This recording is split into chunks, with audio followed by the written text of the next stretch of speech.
Olá a todos, estamos aqui mais uma vez para dar continuidade ao nosso projeto Todos pelo MISC, reconhecer, valorizar e vivenciar o patrimônio cultural de Cuiabá. Essa é a nossa segunda aula e nessa aula nós vamos falar um pouquinho sobre os órgãos de preservação do patrimônio, tanto no mundo como no Brasil. Então, quando pensamos em patrimônio em nível mundial, que tem importância em nível mundial, a gente se pergunta como é que fazemos para zelar por esse patrimônio que é tão vasto, né, que tem importância, que tem tanta importância assim, importância para todas as pessoas, né.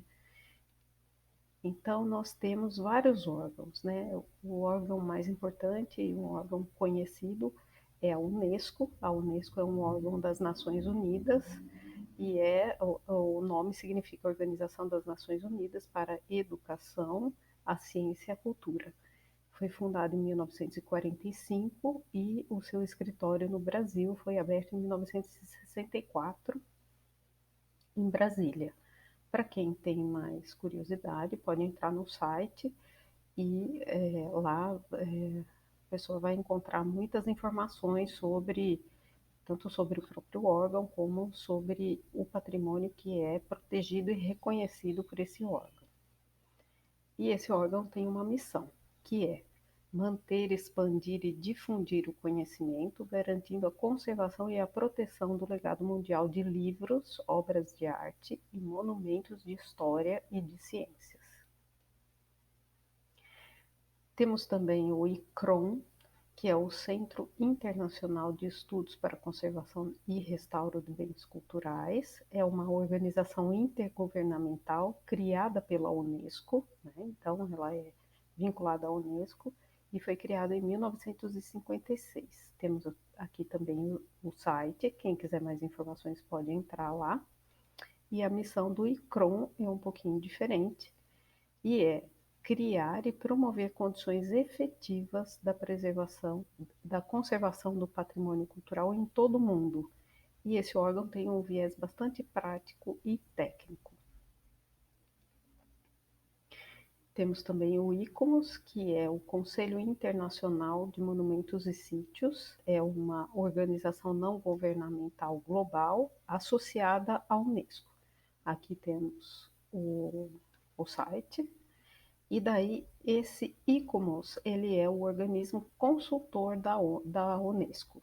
Ele funciona assim. A sua missão é promover a conservação, a proteção, o uso e a valorização dos monumentos, centros urbanos e sítios. Daí aqui não estamos falando mais de uma organização, de um organismo, mas aqui nós temos a Carta de Veneza, que é uma carta muito importante, é referente à conservação e preservação do patrimônio. Ela foi criada no segundo Congresso Internacional de Arquitetos e Técnicos de Monumentos Históricos em 1964. Por que ela está aqui?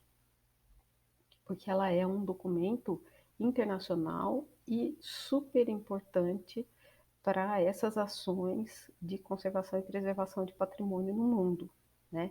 Ela é um documento que estabelece princípios para a atuação e a intervenção no patrimônio cultural. Então, ela é uma espécie de orientação para todas as ações que são executadas e são relacionadas ao patrimônio cultural. Essa carta é adotada pela Unesco e ela é utilizada e reconhecida no mundo todo. Aqui, para quem quiser se aprofundar, temos as notas sobre a Carta de Veneza, que é um texto da professora Beatriz Kiel, onde ela vai comentar cada um dos artigos dessa carta. Então, é muito interessante para quem tem uma curiosidade maior, para quem tem um interesse maior nesse assunto. No Brasil, nós temos o IPHAN, que é o Instituto do Patrimônio Histórico e Artístico Nacional. Em Cuiabá, temos a Superintendência de Mato Grosso, né? Todos vocês devem conhecer a Superintendência do IPHAN em Cuiabá. E A missão do IPHAN é promover e coordenar o processo de preservação do patrimônio cultural brasileiro, visando fortalecer identidades, garantir o direito à memória e contribuir para o desenvolvimento socioeconômico do nosso país. Qualquer cidadão brasileiro pode solicitar o tombamento de bens imóveis integrados, como ocorre com os monumentos, cidades históricas, edificações e outros bens de natureza material. Então, todos nós podemos, cada um de nós pode solicitar que o IPHAN reconheça e proteja um determinado bem cultural. Aqui temos o Cesare Brandi, que é um dos teóricos que a gente estuda, quando a gente estuda teoria de conservação e restauro, e ele fala que a todo aquele que reconhece a obra de arte se impõe o imperativo moral da conservação, ou seja, todos temos a responsabilidade de promover a conservação e a preservação de um determinado bem que foi reconhecido por um grupo de pessoas, ou por uma comunidade, ou por um país, como de interesse cultural.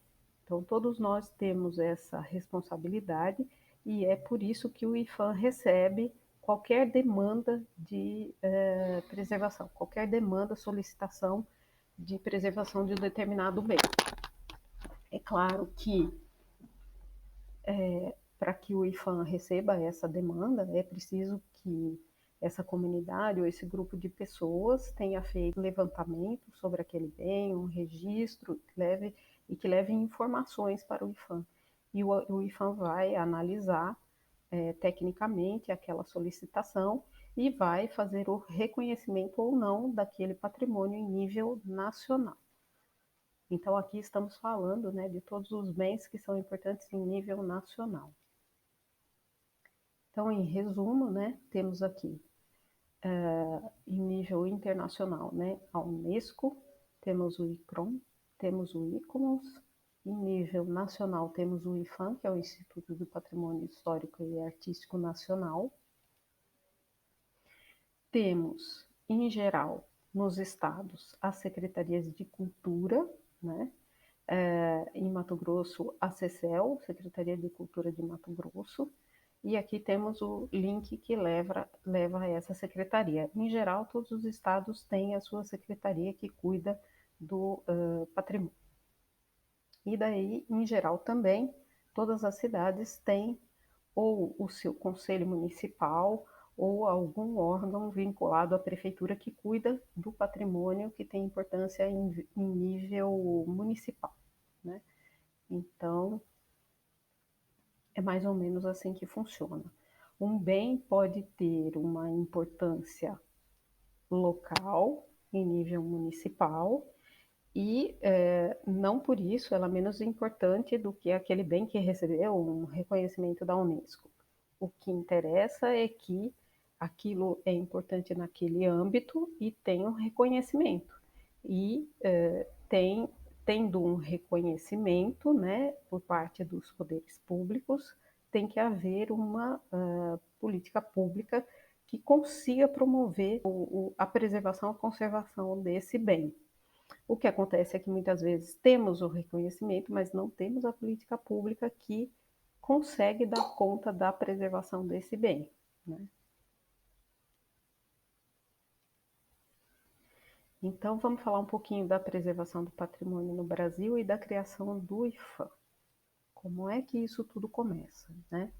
Então, a preservação do patrimônio no Brasil, essas preocupações com essa preservação do patrimônio começam lá a partir da década de 10, mais ou menos, né? Quando a gente tem, pela América Latina, pelos países da América Latina, as comemorações de centenários da independência.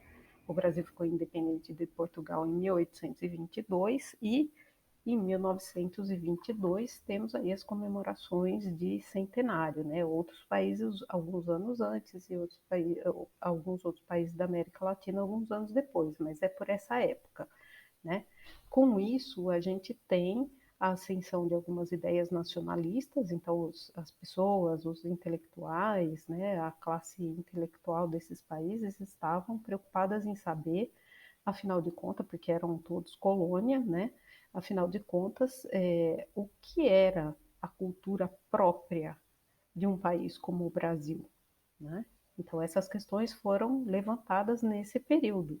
O que era a arquitetura própria de um país como o Brasil, de um país como a Colômbia, de um país como o Peru? Então, essas preocupações, né, esse questionamento, essas ideias que diziam que sim, temos um patrimônio cultural que é nosso, é próprio, particular desse país, elas estavam em voga nesse período, né?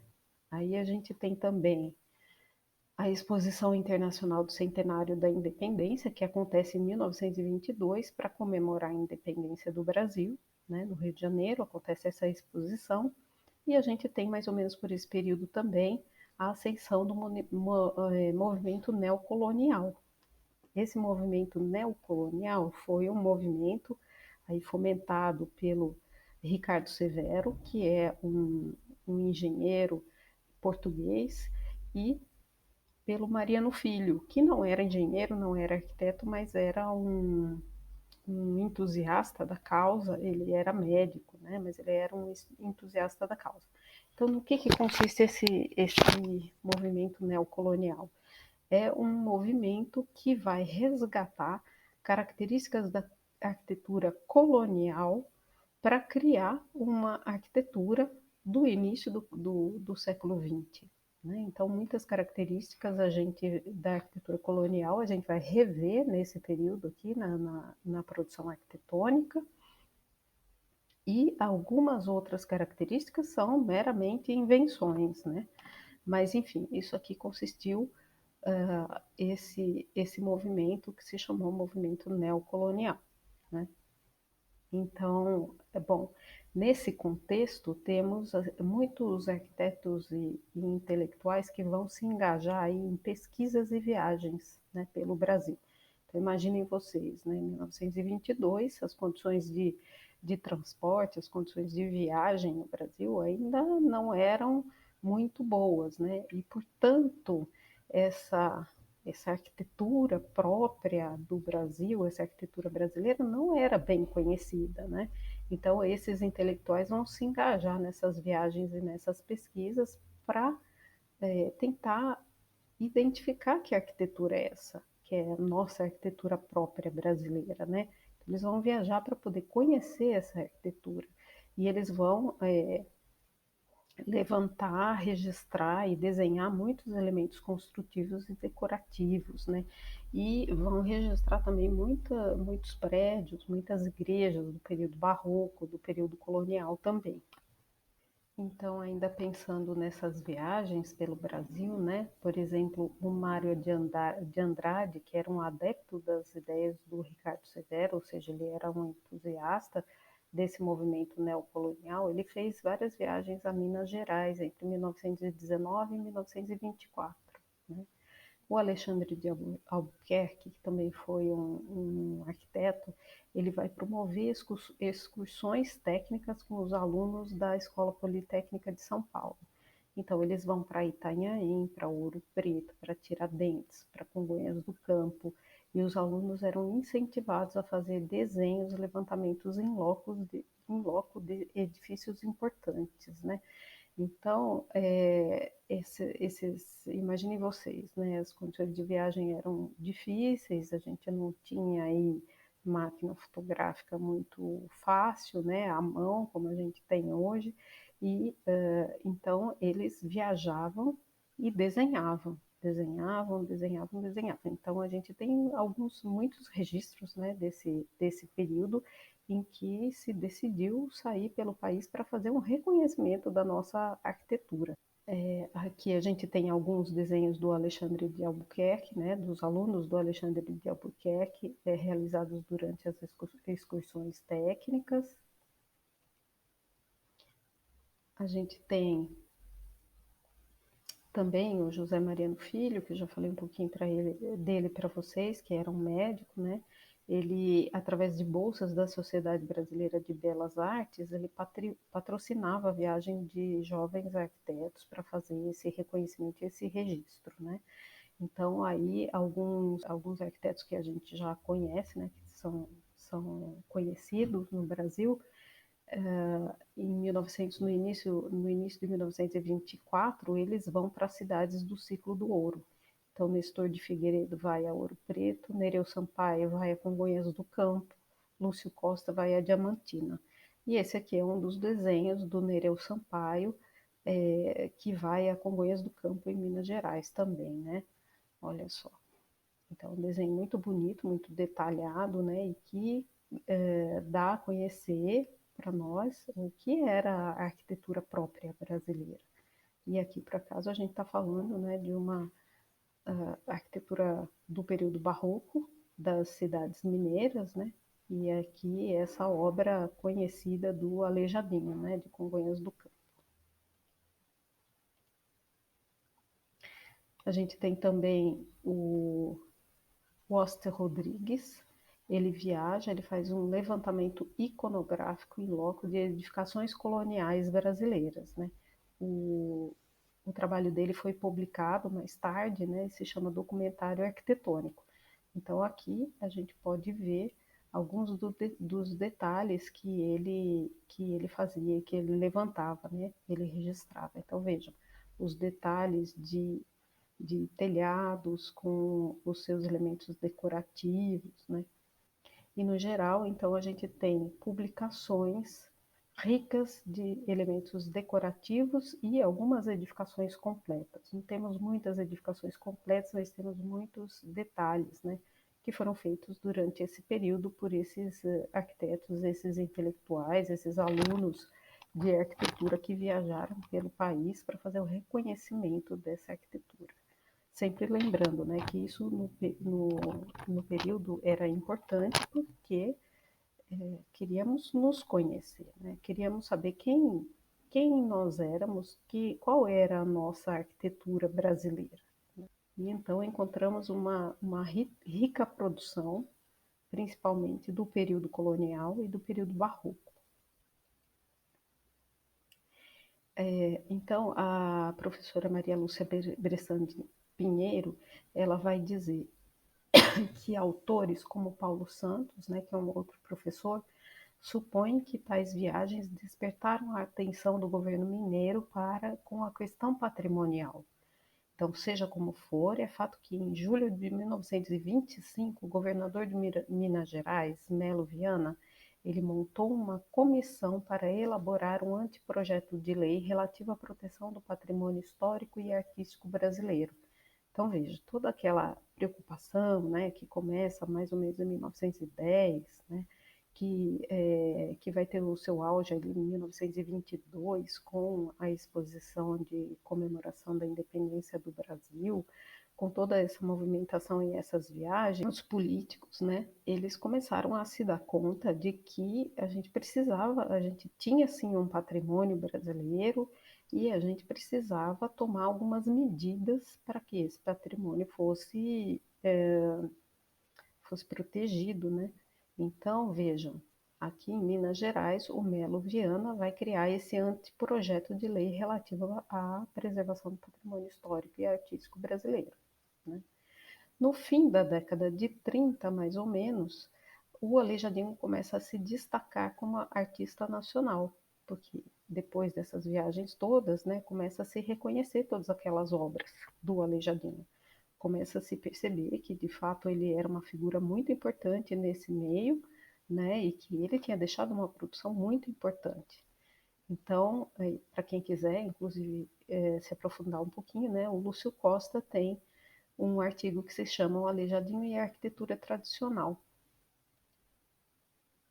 Então, ainda em 1930, ganham corpo as manifestações de preocupação com o patrimônio de Ouro Preto, que é o berço da Inconfidência Mineira e, portanto, da nacionalidade. Então, vejam como essas ideias de nacionalidade, de nacionalismo estavam aflorando aí nesse período, né? E daí, então, em 1933, temos a promulgação desse decreto, né? que institui a cidade de Ouro Preto em monumento nacional, ainda não como um conjunto urbano, mas como uma cidade que tem vários pontos de interesse, vários prédios de interesse.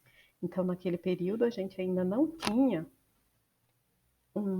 uma compreensão de que era necessário, era importante reconhecer um perímetro urbano como objeto de proteção. Né? Então, a princípio, em Ouro Preto, algumas edificações foram reconhecidas, mas não uma cidade toda. Né? Esse entendimento de que é necessário preservar um conjunto e o seu entorno, porque o entorno também faz uma espécie de proteção, ele vem um pouco mais tarde. Mas o fato é que em 1933 já temos um olhar, já temos uma preocupação do Estado com a preservação daquele patrimônio que se encontrava em Ouro Preto.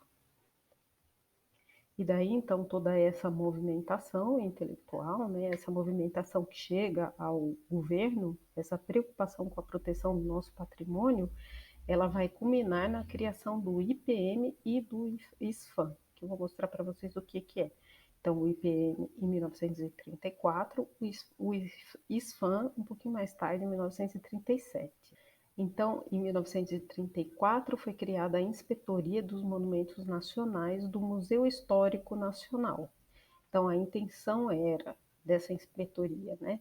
Era salvar itens do patrimônio, da comercialização, da evasão para o exterior e da onda de modernizações do período, né? Ouro Preto e outras cidades de Minas, né? Então, o que acontece? Nós estamos aqui em 1934. Em 1934, a onda de modernização já era bastante importante, né? As nossas cidades já tinham edifícios modernos, tinham edifícios já em concreto, né? Então, até mesmo algumas cidades, as cidades maiores, tinham alguns prédios já altos, né, de vários pavimentos. Então, o que significa? Significa que algumas cidades corriam o risco de perder a sua característica de cidade histórica, né, por conta das modernizações todas urbanas que estavam ocorrendo nesse período. Né. Então, em 1934, essa inspetoria tinha inclusive essa preocupação, né, salvar algumas cidades da onda de modernização que estava acontecendo nesse período. Em 1937, temos a criação do SPAN, que é o Serviço do Patrimônio Histórico e Artístico Nacional. Como eu já comentei com vocês, a gente estava naquele momento, né, construindo um conhecimento do patrimônio nacional e, em geral, se dava muito valor àquelas manifestações que vinham do período colonial, aquelas manifestações que eram de períodos mais recentes, por exemplo, do período do final do século XIX, né, um pouquinho antes, elas não tinham reconhecimento desse órgão, ou seja, para esse órgão, essa produção não tinha muito valor. E quando eu me refiro a essa produção, eu estou falando da arquitetura eclética, por exemplo. Né? A arquitetura eclética só foi ter um reconhecimento em períodos mais recentes.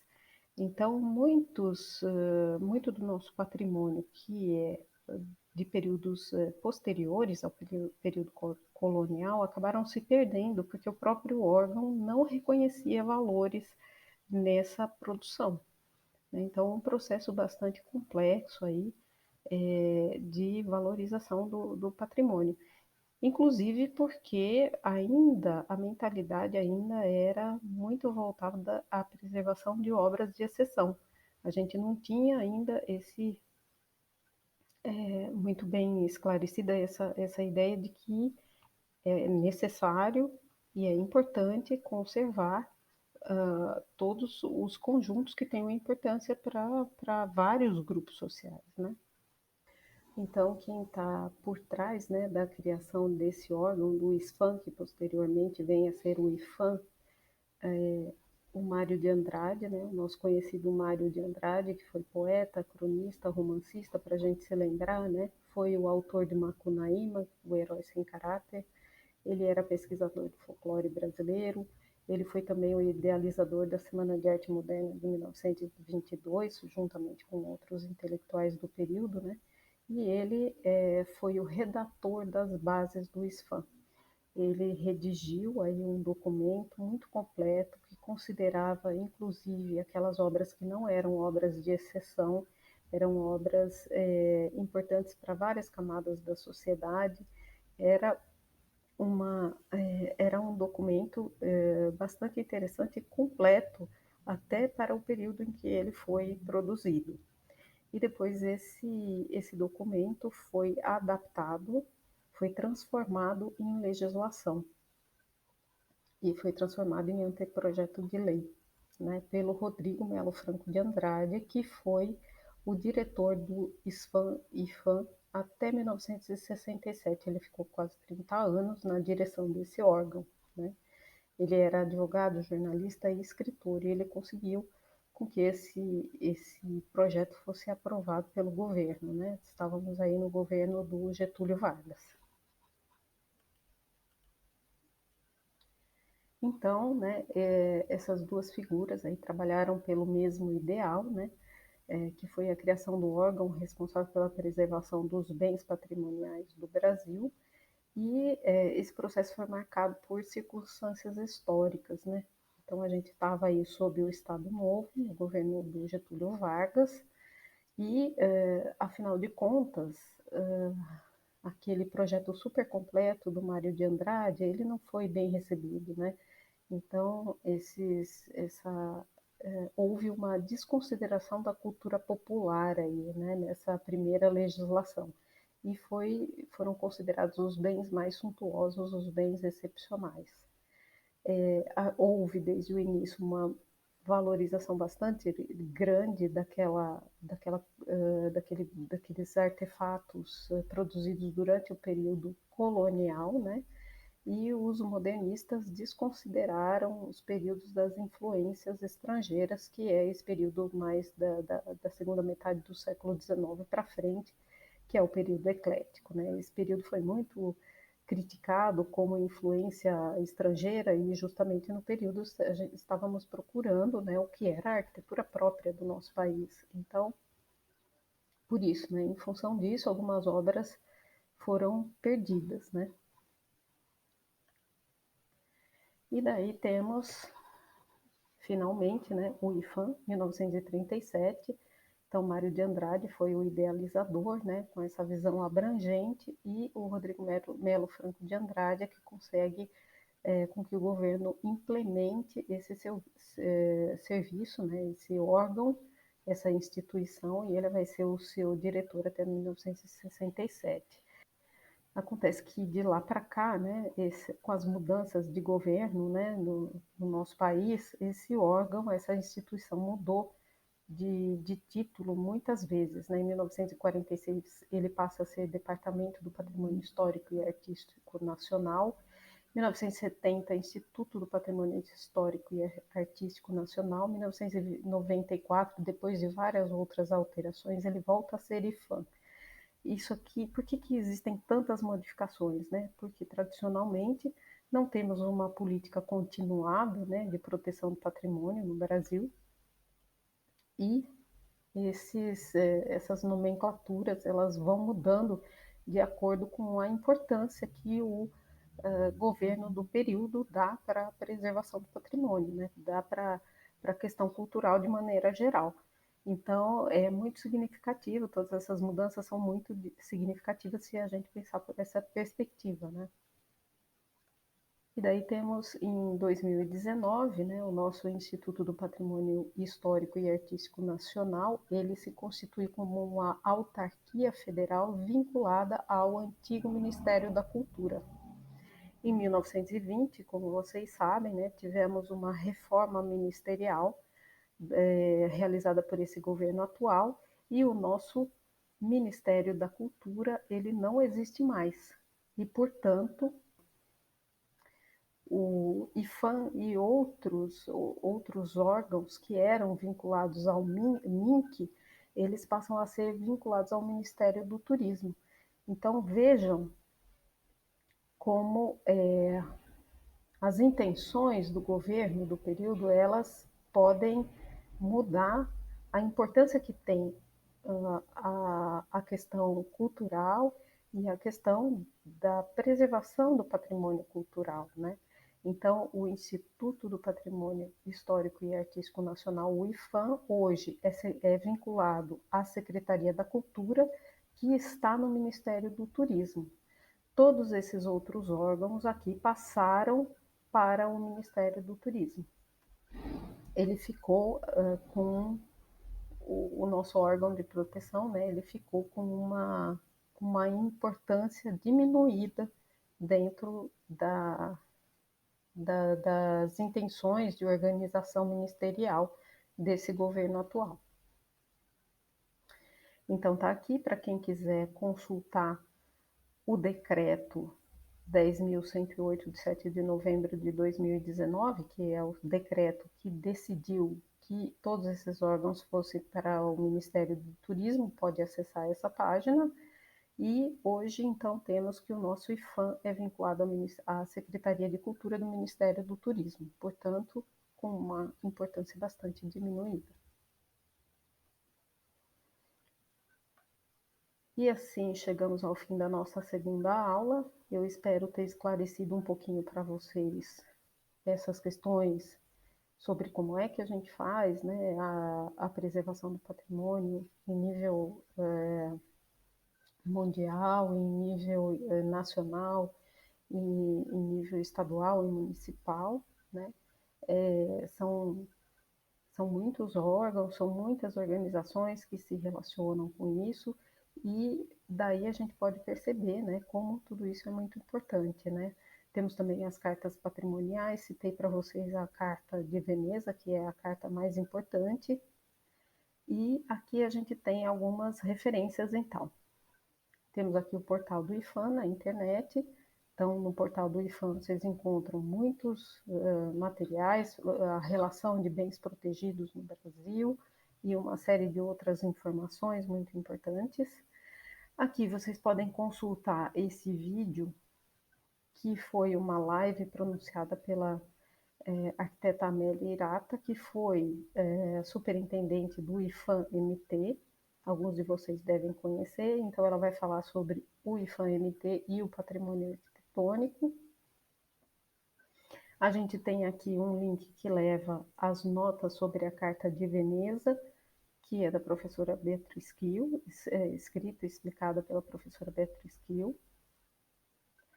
Temos aqui a nossa referência geral para essa aula, quem quiser ler, né? A noção de patrimônio, a origem das ideias e práticas da preservação no Brasil, está disponível também nessa revista, que se chama Arquitextos. E temos um vídeo da professora doutora Joana Dark, que está disponível no YouTube, que se chama Preservação do Patrimônio Cultural Afro-Brasileiro, Contextos Históricos e Desafios. Então, isso aqui é importante para a gente começar a reconhecer a contribuição dos negros para a construção do nosso patrimônio, já que a gente falou bastante do patrimônio colonial, do patrimônio do período barroco, muito construído com a mão de obra escrava, né, mão de obra negra. Então, vale a pena dar uma olhada nisso tudo. Então, mais uma vez, eu agradeço a assistência de todos e, dessa forma, seguiremos para a nossa terceira aula.